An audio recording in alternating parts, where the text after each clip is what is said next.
pag-aalaga ng manok, pato, backyard farming, pagtatanim, tips and tutorial, etc. Gagawa ako ngayon ng bahay ng aking mga inaalagaang pato gamit ang ating mga tubo, tube pipe, scaffolding. Inayayaan kita dito sa video na to.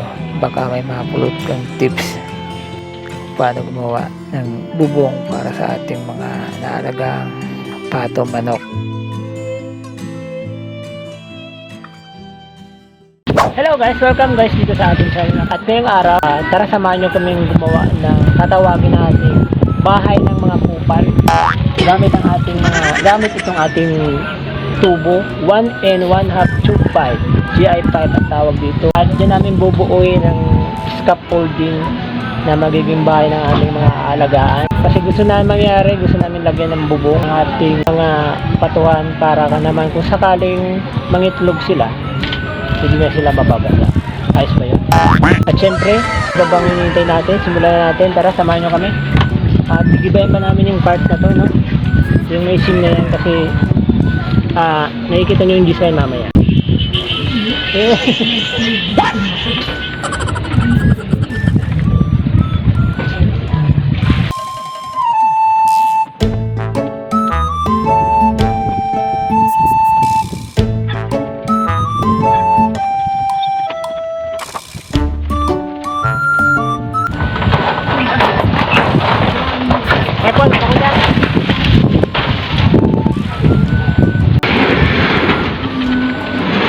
Yan, perfect.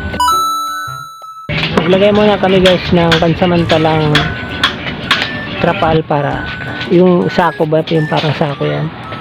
Para habang naglilinis kami hindi ganong mainit. Giniba na namin yung mga lumang kulungan. Sa Sabado siguro trabaho na namin yan. Tutuloy na namin yung mga tubo na yan. At i-build na namin yung scaffolding para sa ating mga patuan. So bali ngayon, maglagay muna kami ng tent o trapal para kahit pa paano may silungan yung mga alaga natin. Hindi na ganang mainit sa loob.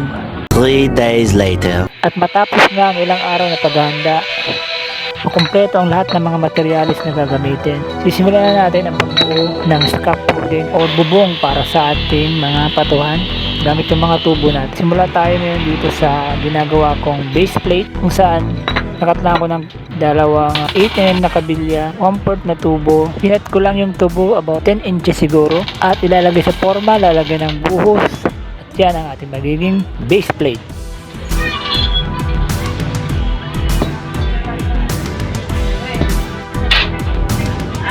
Dito natin nilalagay yung halo. Gumawa na ako ng forma at dito ko na rin inilagay yung mga winelding nating mga 1 and 1/4 GI pipe din to na magiging base plate natin sa ating gagawing scaffolding para sa ating mga alagang hayop para mayroon silang bubong. Kaya naka-ready na yan, lalagyan na lang yan ng buhos. At bukod dyan, lalagyan ko rin siya ng screen para kung patagdag tibay sa ating base plate.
Sakto. Ayun, natapos na. Natapos na namin yung base plate. Binagay na namin yung 4 na base plate kung saan dapat siya nakalagay. Bali, 4 na kanto yan. At yung mga tubo na putol na rin namin ng maayos. 4 din yan para sa mga kanto. At buti na lang, sakto naman yung mga butas para dun sa base plate at sa tubo natin.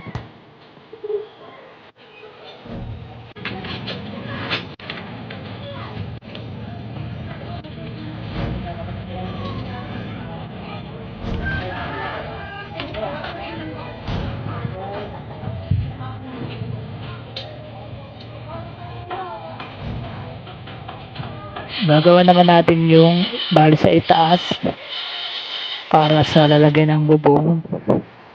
Nagmetas ko na rin yan at pinutubo na rin yan. Pataas kong putulin yan, may C-clamp pala tayo dyan.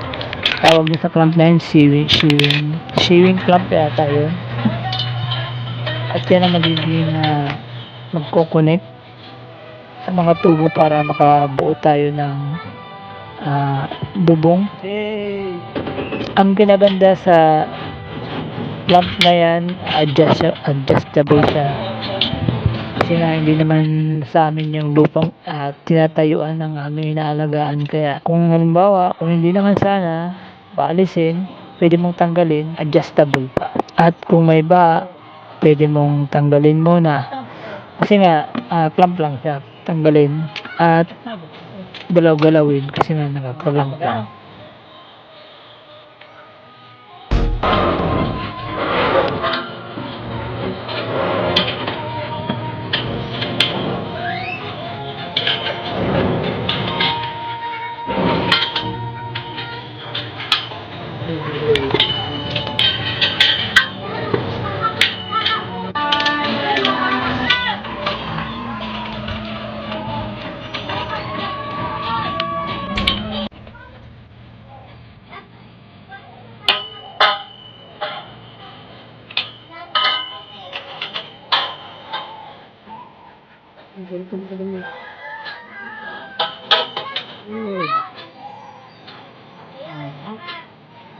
Kami lang dalawa ang gumawa niyan.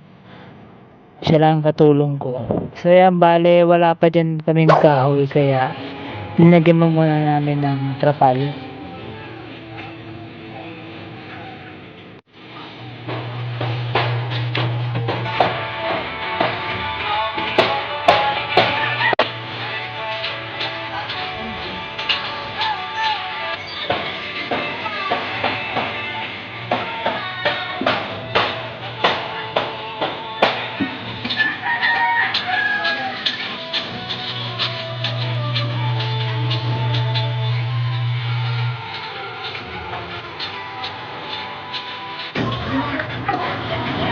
Hindi ko natapit-tapit na. Nakita ko yung mga lumang bubong lang nilagay ko dyan, mga yero.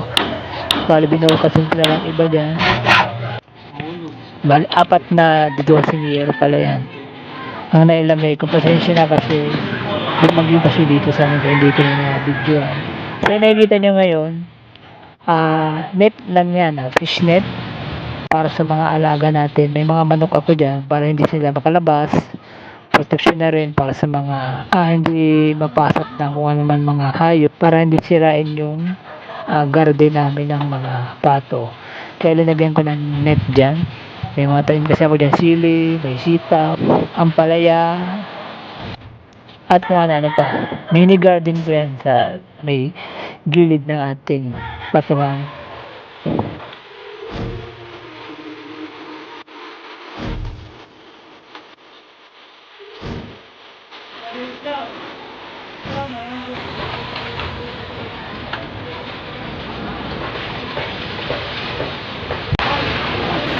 At nakikita nyo naman guys, may mga itlog na tayo dyan. Talagang pinirsigi ko talagang makagawa ng bubong. Kasi delikado pa sa mga itlog na mabasa. At siyempre sa mga alaga natin, buti na lang merong mga nahingi ako mga arugasan tulad yan. Sa palay, nilalagay natin dyan sa buong paligid. Paligid para hindi gaano maputik. At siyempre para na rin sa alaga natin, manok at mga pato. hindi mangamoy, isa rin dyan sa mga paraan ay maglagay ka ng mga palay katulad ng ganyan. Buti na lang nakahingi tayo marami dito. Ilang sako to, ilalagay ko to dito sa ating project na kulungan ng mga kupal. Ilalagay natin sa para hindi gaano maputik dito sa ating patuhan.